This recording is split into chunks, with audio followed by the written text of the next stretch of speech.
हिंदी में यूपीएससी की तैयारी से संबंधित प्रोग्राम्स को देखने के लिए सब्सक्राइब करें स्टडी IQIAS हिंदी। 2 मिनट में मैगी बन जाती है, 5 रुपए 10 रुपए में लेज मिल जाता है और आप खुश हो जाते हैं। लेकिन क्या आपको पता है कि इस समय भारत एक बहुत बड़ी हेल्थ इमरजेंसी से गुजर रहा है। हम उसी हेल्थ इमरजेंसी पे आज बात करेंगे। और पूरा विश्व, ऐसा माना जा रहा है कि 50% यानी कि आधा विश्व 2035 तक इसकी गिरफ्त में होगा। क्या है, क्यों है, कैसे हो रहा है, इन सब पे बात करेंगे। पहले मैं बात करना चाहूंगा इकोनॉमिक सर्वे की। आपने स्टडी IQIAS हिंदी और हमारे मेन चैनल पे इकोनॉमिक सर्वे पे जो हाल में प्रस्तुत हुआ, आपने विभिन्न आयामों को देखा होगा। उसी में से एक आयाम है जो बात करता है मोटापे की। इसी मोटापे के पर्सपेक्टिव पे, कारणों पे, ट्रांसफैट से लेके क्या चीज है OOPE, इस प्रकार की बहुत सारी चीजों पे, क्या चीज है अल्ट्रा प्रोसेस फूड, इन सब पे हम बात करेंगे और विस्तार से बात करेंगे। तो अंत तक बने रहिएगा और अंत में आप सबके लिए एक अनाउंसमेंट भी है। तो क्या है कि भारत में जो मोटापा है ये एक साइलेंट हेल्थ इमरजेंसी के रूप में उभर रहा है। और जो हम इस समय भारत को देख पा रहे हैं कि आपको एक ही घर में अनेक प्रकार के विरोधाभास दिख रहे हैं। एक तरफ जो बच्चे हैं वो स्टंटेड हैं, उनकी ग्रोथ रुकी हुई है। वहीं पे पेरेंट्स का पेट निकला हुआ है, उनका ओबेसिटी या जो मोटापे का चक्र है वो बढ़ा हुआ है। एक ही घर में 2 प्रकार के लोग हैं और एक ही भारत में 2 अलग अलग प्रकार की प्रजातियां हैं। एक वो जो पूरी तरीके से स्टंटेड है, कुपोषित है, और एक जो अतिपोषित है। एक तरफ वो बच्चे हैं जिनको कैलोरी मिल रही है लेकिन न्यूट्रिशन नहीं मिल रहा है। एक तरफ वो बच्चे हैं जिन्हें उनको कैलोरी मिल रही है, न्यूट्रिशन मिल रहा है। इन सभी पे हम विस्तार से बात करेंगे। ये मेरा टेलीग्राम है, यहाँ पे इंस्टाग्राम है, स्कैन करिए, जुड़िए। बातें, मुलाकातें, डिस्कशन, PDF सब यहीं पे अवेलेबल होगा और मैं डेली स्तर पे अपलोड भी से कर रहा हूं। 2025-26 का जो हमने इकोनॉमिक सर्वे देखा वो एक अलार्म की तरह है, बताना चाह रहा है कि स्थिति बड़ी भयावह है। भारत में स्थिति बड़ी डरावनी है। क्या है? सर्वेक्षण ने मोटापे को केवल एक व्यक्तिगत स्वास्थ्य समस्या नहीं बताया है, बल्कि राष्ट्रीय उत्पादकता पे जो इसका और अर्थव्यवस्था पे जो इसका गंभीर असर पड़ेगा उसके लिए भी चेतावनी दी है ना। इसे साइलेंट हेल्थ इमरजेंसी और साइलेंट किलर कहा है, जो भारतीय जनसांख्यिकी लाभांश यानी कि डेमोग्राफिक डिविडेंड के लिए बहुत खतरे वाली चीज है, जिसका हम हमेशा उद्घोष करते हैं कि we are top in this and top in that category, but at the same time this is very very and very harmful for India. ठीक है, अब केवल अमीरों की बीमारी नहीं बल्कि एक व्यापक विकासात्मक बाधा है, विकासात्मक बीमारी है जो हर वर्ग, हर क्षेत्र में दिख रही है और बहुत सारे कारण है, सिर्फ अमीरों तक महदूद नहीं है और भी विस्तारित हो रही है। ठीक है, वर्ष 2000 अगर की बात करें, अगर हम कहते हैं कि संकट की व्यापकता क्या है, मोटापे की अगर बात करें तो ये शहरी की बात हो रही है, तो 10 से 12% लोग ओबेस थे, मोटे थे। 2015 में ये 20% का आंकड़ा चला गया, 2024 में ये 33% आंकड़ा हो गया है, जो गंभीरता को बताता है। 33% मतलब 1/3, हर 3 में से एक व्यक्ति मोटा है। और मोटा इन सेंस की मोटापे का शिकार है, जो मोटापा बीमारी मानी जाती है उसका शिकार है ना। वैश्विक संकट संदर्भ देखा जाए तो 2022 में 100 करोड़ से अधिक लोग प्रभावित हैं और ऐसा कहा जा रहा है कि 2035 तक 50% जो विश्व है वो मोटापे से यानी कि ओबेसिटी से ग्रसित रहेगा, है ना। एक मानक भी यहां पे दिया हुआ है, मैं इसको यहां पे थोड़ा ऊपर कर दूं तो आपको दिखाऊं। यहां पे मानक क्या कहता है कि अगर आपका BMI यानी कि बॉडी मास इंडेक्स 25 या 25 से ज्यादा है तो इसको मोटापा माना जाएगा। 25 या 25 से ज्यादा अगर आपका BMI है, जिसको वैश्विक मानक को 30 है लेकिन भारत में 25 या 25 से ज्यादा। BMI क्या होता है? बॉडी मास इंडेक्स, जब आपके वजन के अनुपात में आपकी लंबाई का जो मेजर लिया जाता है, इसको हम BMI कहते हैं, जहां पे किलोग्राम में अगर आपका वजन है और मीटर स्क्वायर में आपकी जो ऊंचाई है उसका लिया जाता है। खैर, ये आप साइंस की क्लास में जरूर देख लीजिएगा। खैर, अब भारत में एक द्वंद्व भी है, दोहरा बोझ है। क्या? एक तरफ अल्प पोषण है, स्टंटिंग है, एक तरफ अति पोषण है, ओबेसिटी है। विरोधाभास क्या? भारत में अल्प पोषण और अति पोषण एक साथ एक घर में मौजूद। बच्चा कुपोषित है या अल्प पोषित है, जो फादर है या कोई बड़ा भाई है वो अति पोषित है। और अति पोषित से मतलब ओबेस है, मोटा है, स्वस्थ नहीं है, ध्यान रखिएगा इसका। ठीक है, घरेलू स्तर पे अक्सर एक ही घर में बच्चे कुपोषित है जबकि वयस्क मोटापे के शिकार हैं। मूल कारण क्या है? इसमें एक टर्म दिया हुआ है जिसको हम कहते हैं हिडन हंगर। ठीक है, हिडन हंगर का मतलब क्या होता है कि जब इसमें लिखा भी है कि पेट तो भरा है लेकिन जो दरअसल पौष्टिक तत्व आपको चाहिए, जो न्यूट्रिशन चाहिए, जो विटामिन चाहिए, जो प्रोटीन चाहिए, वो आपके पास नहीं है। उनकी ही बात हो रही है और इसको हिडन हंगर कहते हैं। छुपी हुई भुखमरी है जो शायद दिखती नहीं है पर है, वास्तविकता में है ना। चलिए, अगर हम देखा जाए कि कारण क्या है, मुझे नहीं लगता कि आप में से कोई ऐसा होगा जो दरअसल कुछ कारणों को नहीं जानता होगा। हम कुछ और कारणों पे बात करते हैं।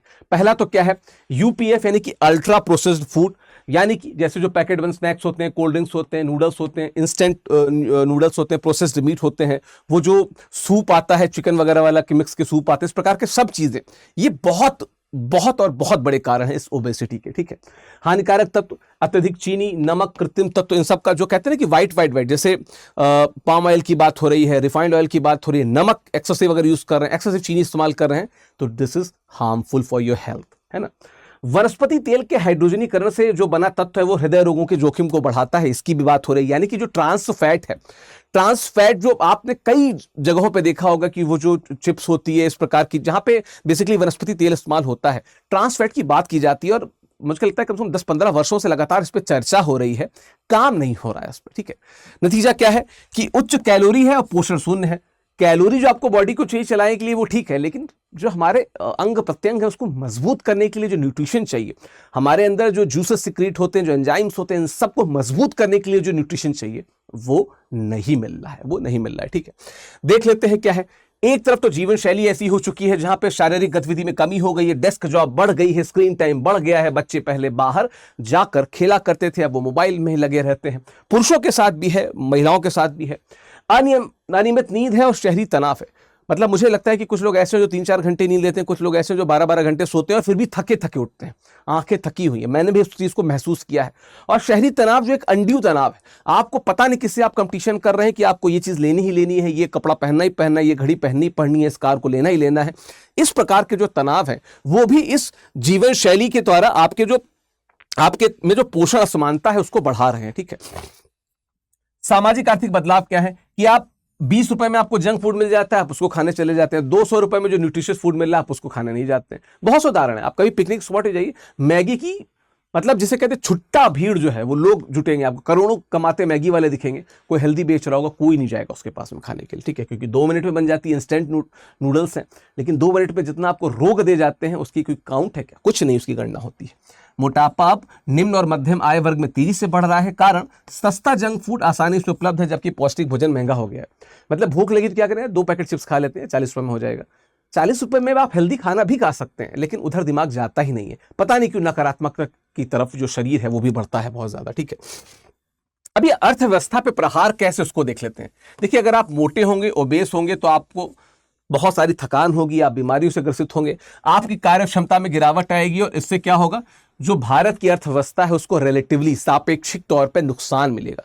क्योंकि अगर एक तरफ योग्य, प्रबुद्ध, मजबूत, सशक्त, हेल्दी युवा काम कर रहा है, एक तरफ मोटापे से ग्रस्त, थका हुआ, तनाव से ग्रस्त युवा काम कर रहा है, तो निश्चित तौर पे दोनों की प्रोडक्टिविटी में अंतर आएगा। उसी प्रोडक्टिविटी की बात हो रही है। ठीक है, मोटापा 15 से 59 वर्ष की कार्यशील आबादी है उसकी क्षमता को घटा रहा है, जो हम देख रहे हैं यहाँ पे।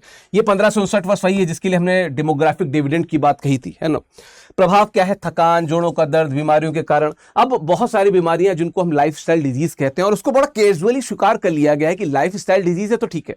जैसे हम डायबिटीज की बात करते हैं, जैसे हम ब्लड प्रेशर की बात करते हैं, जैसे हम थायराइड की बात करते हैं, इन सबको लाइफस्टाइल डिजीज, कोलेस्ट्रॉल की बात कर लेते हैं जो बढ़ जाता है, इसको लाइफस्टाइल डिजीज मान के एक्सेप्ट भी कर लिया गया। अरे डिजीज जुड़ा हुआ है उसके आगे, we should think about this. ठीक है, तो इन बीमारियों के कारण कार्य क्षमता में गिरावट आ रही है। जोखिम क्या है, यदि कार्यबल अस्वस्थ है तो भारत जो है वो क्या है, अपना जनसांख्यिकी लाभांश उसका फायदा उठा ही नहीं पाएगा। हमारे जनसांख्यिकी लाभांश का जो रिजल्टेंट है वो 0 हो जाएगा, 0 हो जाएगा, है ना।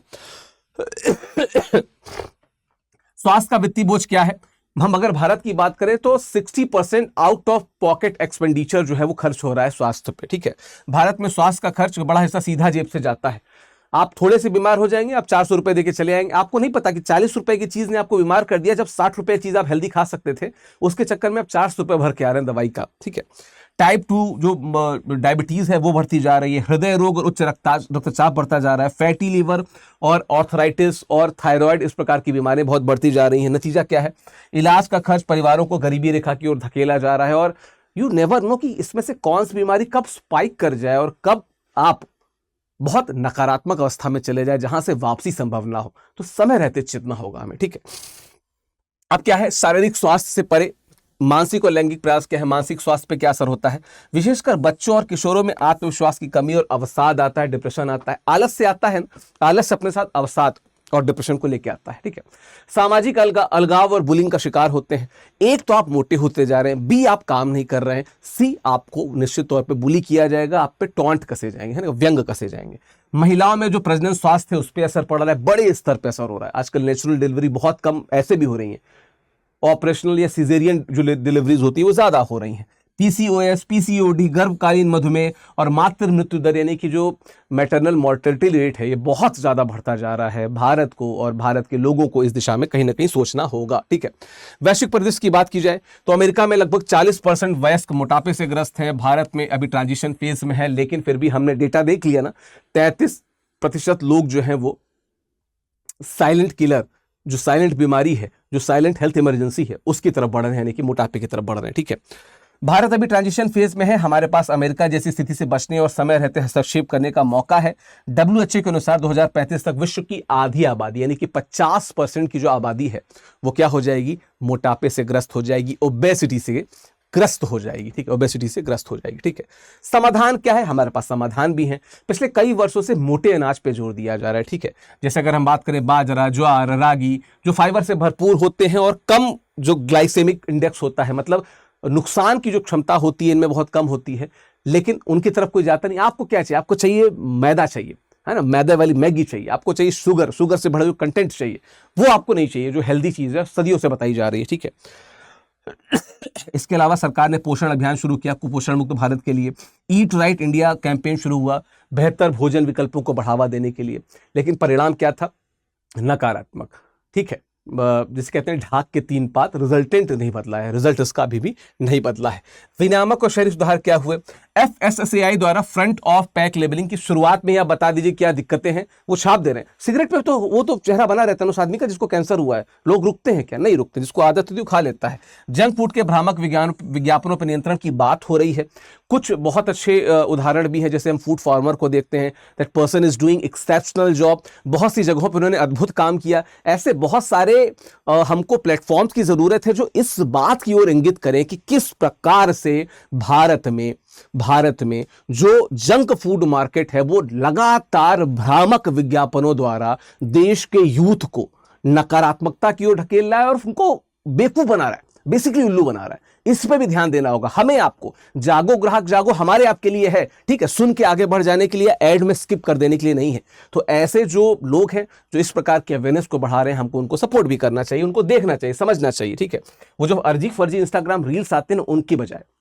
अच्छा, शहरी नियोजन क्या है कि स्मार्ट सिटीज मिशन में पार्क, साइकिल ट्रैक और क्या कहते हैं पैदल मार्गों को प्राथमिकता दी जानी चाहिए, और फिट इंडिया मूवमेंट के तहत खेल सुविधाओं का विस्तार होना चाहिए, ताकि वो जो ना मोबाइल गेम के तहत जो छोटी जनता, जो बच्चों की पॉपुलेशन है वो महदूद रह गई है, वो अन्य जगहों पे जाके देखे कि कितना बड़ा स्कोप है, बेहतर कर सकते हैं हेल्थ के क्षेत्र में, लेकिन फिर वही कि मोबाइल के उसी में डूबे रहते हैं। अब राह की चुनौतियां क्या है, पहली बात तो अफोर्डेबिलिटी, क्या हम अफोर्ड कर सकते हैं? आंसर है yes, we can afford, we are good to go democracy and we can do this, but will power चाहिए, ठीक है, विल पावर चाहिए। हमको बेहतर मार्केटिंग करनी होगी, लोगों में जागरूकता बढ़ानी होगी, ठीक है, निश्चित तौर पे फिर अगले जागरूकता आ ही गई, और एक माहौल बनाना होगा जिस प्रकार से फूड फॉर्मर, इस प्रकार के बहुत से लोग बना रहे हैं, कोई किसी क्षेत्र में, कोई किसी क्षेत्र में, हमें इस बात पे सोचना होगा। एक सलील जामदार करके एक व्यक्ति थे, वो भी इस प्रकार के एड्स कैंपेन किया करते थे, तो ऐसे लोगों को डिस्करेज नहीं, इंकरेज करना चाहिए, because they are the people जो रेड फ्लैग्स हैं उनको बता रहे हैं कि हेल्थ सेक्टर में क्या रेड फ्लैग्स होते हैं। एक प्रकार से लिटमस टेस्ट है ये जंक फूड का, है ना। खाद्य कंपनियों द्वारा बच्चों के लक्षित आक्रामक विज्ञापनों पर रोक लगनी चाहिए, ठीक है। मोटा माने स्वास्थ्य की जो पुरानी सांस्कृतिक धारणा है उसको नहीं, कि जिसका पेट बहुत ज्यादा है तो वो कहना कि पेट बड़ा सरदार का कुछ ऐसा करके एक कहावत भी मुझे याद नहीं आ रही है। इस प्रकार की चीजें ना कीजिए, ये सब बकवास हैं कि खेलोगे कूदोगे होगे खराब, पढ़ोगे लिखोगे बनोगे नवाब, ये सब चीजें बदल चुकी हैं। खेलने कूदने से भी आप नवाब बनोगे, पढ़ने लिखने से भी नवाब बनोगे, फिर नवाब नहीं बनना है, नागरिक बनना है जो अपनी आंतरिक जो समस्याएं हैं उनको कैसे दूर किया जाए उसका आंसर जानता हो, ठीक है। और जो हम कहते हैं कि ऐसे फूड और फूड डिलीवरी चेन्स को हमको सपोर्ट करना होगा, जो बेहतर फूड, ऑर्गेनिक फूड और हेल्दी फूड को प्रेफरेंस दे रही हैं, उनको सपोर्ट करना होगा। ठीक है, आगे की राह में हम क्या कह सकते हैं कि हमें बहुत ज़्यादा डेटा ड्रिवन हमें अनुसंधान करने की ज़रूरत है, हमें AI और प्रौद्योगिकी के जो इंटीग्रेशन उसकी भी ज़रूरत है, हमें निश्चित तौर पे व्यावहारिक परिवर्तन भी लाना होगा अपने व्यवहार में, अपनी जो डेली रूटीन है उसमें। हमें जो शुगर और टैक्स सब्सिडी वगैरह पे काम करना होगा ताकि हाईली जो सब्सिडी रहती है उसको कम किया जाए। लोग शुगर को लेने से बल्कि गुड़ खाइए, आप जैगरी खाइए, तो फिर रिलेटिवली तो उससे सही है ना, आप उन चीज़ों पे फोकस कीजिए। खैर, और क्या है कि निश्चित तौर पे अन्य सभी मंत्रालय हैं, इन सब का अगर जिसे कहते हैं ना कि होलिस्टिक अप्रोच अगर हम लेके चलते हैं, सभी मंत्रालय समन्वय के साथ अगर आगे बढ़ते हैं तो इसका सॉल्यूशन मिल सकता है। अदरवाइज दिक्कतें हैं। हम क्या कह सकते हैं कि मोटापा केवल व्यक्तिगत जिम्मेदारी नहीं बल्कि एक प्रणालीगत समस्या है और इस समाज की समस्या है। हम एक मोटे व्यक्ति को जाते हुए कहते थे क्या आलीशान मस्त खा पी के खाए पिए परिवार से नहीं, मतलब अतिपोषित मोटापे वाले परिवार से है। उसके अंदर जो आप दिख रहे हैं वो थुलथुल सिर्फ फैट है, that is not a proteinaceous thing. ठीक है, हमें कुपोषण और मोटापे के दोहरे बोझ को एक साथ समाप्त करना होगा। स्वास्थ्य भारत ही एक उत्पादक और आर्थिक रूप से सशक्त भारत का निर्माण कर सकता है। यह साइलेंट इमरजेंसी को समाप्त करने का समय है। हमें सोचना होगा, देखना होगा इससे पहले कि बात हाथ से निकल जाए, पानी सर से ऊपर निकल जाए। जो मेरे स्टूडेंट्स बड़े अच्छे से इसको पढ़ रहे हैं, इस पर अपनी राय जरूर देती जाइएगा। मैं इतना बताता जाऊं कि स्टडी IQ समय समय पे अद्भुत कोर्स लेके आता है, मतलब हमारे कोर्स हमेशा से अद्भुत रहे, द बेस्ट रहे मार्केट में। तो अगर आप स्टडी IQ से जुड़ना चाहते हैं तो प्लीज़ हमारे नीचे जो लिंक दी हुई है इस वीडियो के नीचे या स्टडी IQ की ऐप या वेबसाइट पर जाइएगा और वहाँ पे जो बैचेस हैं, जैसे निर्माण बैच है 2028 का, 27 का भी होगा, 29-30 के लिए भी होगा, आप उसको खोलिए और ब्रोशर डाउनलोड कीजिएगा। देखिएगा SIP क्या है, PRP क्या है, MRP क्या है, IGP क्या है। Such good features in these batches. Please do follow this. Please do follow this. ठीक है, तब आपको पता लगेगा कि वास्तविकता में जो बेहतर कोर्स किसे कहते हैं ना। आप इससे जुड़िए, विकास लाइव कोड का प्रयोग कर सकते हैं, मैक्सिमम डिस्काउंट आपको प्राप्त हो जाएगा। हिंदी साहित्य का जो नया बैच है वो 16 फरवरी से शुरू हो रहा है। जो कुरुक्षेत्र है रामधारी सिंह दिनकर की जो पुस्तक, उससे शुरू हो रहा है, हम उसी से शुरुआत करेंगे। और अगर आप इस PDF को प्राप्त करना चाहते हैं तो मेरे टेलीग्राम से जुड़ जाइए, और आप मुझसे पर्सनली जुड़ना चाहते हैं तो इंस्टाग्राम से भी जुड़ सकते हैं। हालांकि बातें, डिस्कशन, मुलाकातें सब यहाँ पे होती हैं, PDF भी यहीं मिलता है, तो यहाँ पे भी ठीक ठाक बातें हो जाएंगी। आशा करता हूँ ये वीडियो आपके लिए इंफॉर्मेटिव रहा होगा। कमेंट बॉक्स में बताते जाइएगा आपका इस विषय पे क्या मानना है। Thank you so much. Hindi में UPSC की तैयारी से संबंधित प्रोग्राम्स को देखने के लिए सब्सक्राइब करें स्टडी IQ IAS हिंदी।